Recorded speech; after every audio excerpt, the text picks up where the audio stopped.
اگر سب نے مل کر ایران کا ساتھ دیا، اسرائیل کا مقابلہ کیا، عالم اسلام محفوظ ہوگا۔ اندھیرے کتنے گہرے ہوں ہمیں تو جگمگانا ہے۔ سوال یہ ہے کہ اگر آپ ایٹم بم بناتے ہیں تو مسلمان کیوں نہیں بنا سکتے؟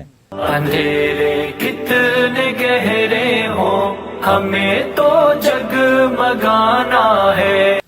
اگر آپ اپنے لیے فوج رکھتے ہیں تو مسلمان کیوں نہیں رکھ سکتے؟ اندھیرے کتنے گہرے ہوں ہمیں تو جگمگانا ہے۔ میں سب سے پہلے اپنے قائد سراج الحق صاحب کا شکریہ ادا کرتا ہوں کہ وہ تشریف لائے۔ اندھیرے کتنے گہرے ہوں ہمیں تو جگمگانا ہے۔ یہ پورے پاکستان کے علماء مشائخ دینی جماعتوں کو اکٹھا کر کے مسلمانوں کو ایک پلیٹ فارم پر اکٹھا کریں۔ بہت دشوار رستوں کو ہمیں آسان بنانا ہے۔ اندھیرے کتنے گہرے ہوں ہمیں تو جگمگانا ہے۔ بہت دشوار رستوں کو ہمیں آسان بنانا ہے۔ مصائب لاکھ ہیں لیکن نگاہوں میں ہمارا ہے۔ خدا کے دین کی شمعوں سے دنیا میں اجالا ہے۔ نظام سید ابرار رحمت کا حوالہ ہے۔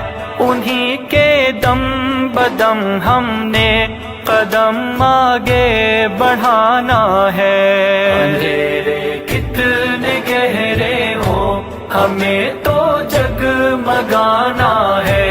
بہت دشوار رستوں کو ہمیں آسان بنانا ہے۔ جوانی عیش و عشرت میں مگن ہو کر نہ کٹ جائے۔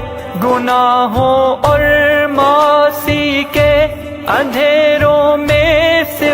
بسم اللہ الرحمن الرحیم۔ السلام علیکم، آپ کا میزبان ملک انصب آپ کی خدمت میں حاضر ہے۔ اس وقت خیبر ٹاؤن لاہور میں موجود ہوں اور آج لاہور شہر کے سینئر تاجر رہنما ڈاکٹر شہزاد محمود کی رہائش گاہ پاکستان علماء مشائخ کونسل کے عہدیداران کے اعزاز میں پرتکلف عشائیہ دیا گیا ہے۔ آج سابق امیر جماعت اسلامی پاکستان سراج الحق نے خصوصی طور پر اس عشائیے میں شرکت کی ہے اور پاکستان بھر سے علماء نے بڑی تعداد میں شرکت کی ہے اور اسرائیل اور ایران کشیدگی پر روشنی ڈالتے ہوئے ایرانی بھائیوں کے ساتھ بھرپور یکجہتی کا اظہار کیا ہے اور یہ پیغام پہنچایا ہے کہ پاکستان اور سارے مسلمان اپنے ایران کے ساتھ چٹان کی طرح کریں۔ میرے ساتھ سراج الحق صاحب موجود ہیں جو کہ جماعت اسلامی پاکستان کے سابق امیر ہیں، ان سے ہم بات کرتے ہیں۔ سر بہت شکریہ، آج ڈاکٹر صاحب کی خصوصی دعوت پہ آپ سب آئے ہیں، دعائیں خیر ہوئی ہے۔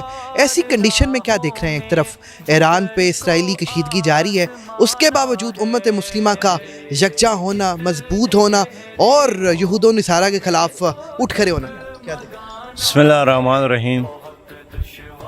ہمارے ساتھ کوئی اور چوائس نہیں ہے مسلمان ممالک کے ساتھ غلامی اور عزت کے ساتھ زندگی کے علاوہ۔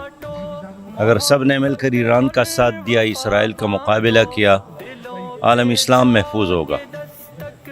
اور دوسری بغیرتی کا راستہ اختیار کیا تو اس صورت میں موت ہے اور ذلت ہے، رسوائی ہے، شکست ہے اور ایک ایسا مستقبل کا سامنا ہے جس طرح ہم نے بغداد کو دیکھا تھا ماضی میں، سمرقند اور بخارا کو دیکھا تھا، سقوط اندلس اور غرناطہ کو دیکھا تھا، جہاں مسلمان آپس میں مل کر دشمن کے خلاف نہ لڑے، نتیجتاً وہاں دشمن غالب آ گیا۔ 30 لاکھ سے زیادہ لوگوں کو ملک بدر کیا، لاکھوں کو قتل کیا، شہید کیا، ان کے نوجوانوں کو غلام بنایا، ان کے ماؤں بہنوں اور بیٹیوں کی عصمت دری کی، ان کے سروں کی مینار بنائے گئے، ان کے مساجد استبل بنائے گئے، ان کے لائبریریوں کو جلایا گیا اور خود عظیم الشان مسجد قرطبہ میں انہوں نے صلیبی نشان نصب کیا۔ آج بھی ویسے ہی صورتحال ہے کہ ٹرمپ نے عالم اسلام کے خلاف پہلے ہی سے ایک جنگ کا اعلان کیا ہے اور ایران کے بارے میں کہا ہے کہ تہران خالی کرو ورنہ میں جلا دوں گا، تباہ کروں گا۔ ایسے حالات میں جب وہ زبان کی حد تک نہیں، الفاظ کی حد تک نہیں، انہوں نے عملی طور پر ایران پر حملے کیے، ان کے جو ایٹمی پاورز تھے، سنٹر تھے، تجربہ گاہ تھے، ان کو ہٹ کیا۔ سوال یہ ہے کہ اگر آپ ایٹم بم بناتے ہیں تو مسلمان کیوں نہیں بنا سکتے ہیں؟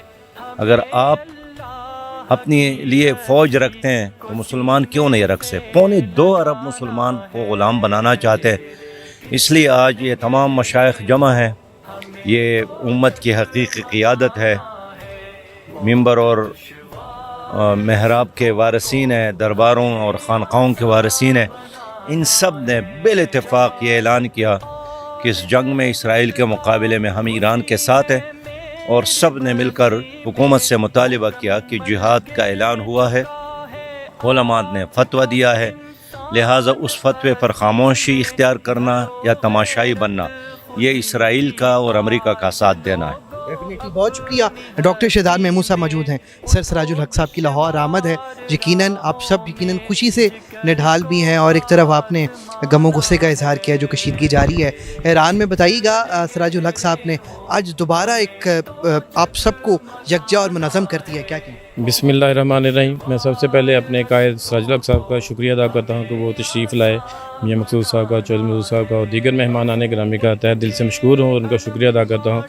دوسری طرف یہ سراج الحق صاحب نے جو علماء مشائخ کو پورے پاکستان کے اندر اکٹھا کیا ہے، اور اس کی جد و جہد میں جو کفار پر مسلمانوں کے اوپر حملہ آور ہیں، ہم ان کی پرزور مذمت کرتے ہیں، اور سراج الحق صاحب کی یہ کاوش کو دل سے سراہتے ہیں کہ اللہ پاک ان کو توفیق اور ہمت عطا فرمائے کہ یہ پورے پاکستان کے علماء مشائخ دینی جماعتوں کو اکٹھا کر کے مسلمانوں کو ایک پلیٹ فارم پر اکٹھا کریں اور کفار کے خلاف اعلان جہاد اعلان کریں۔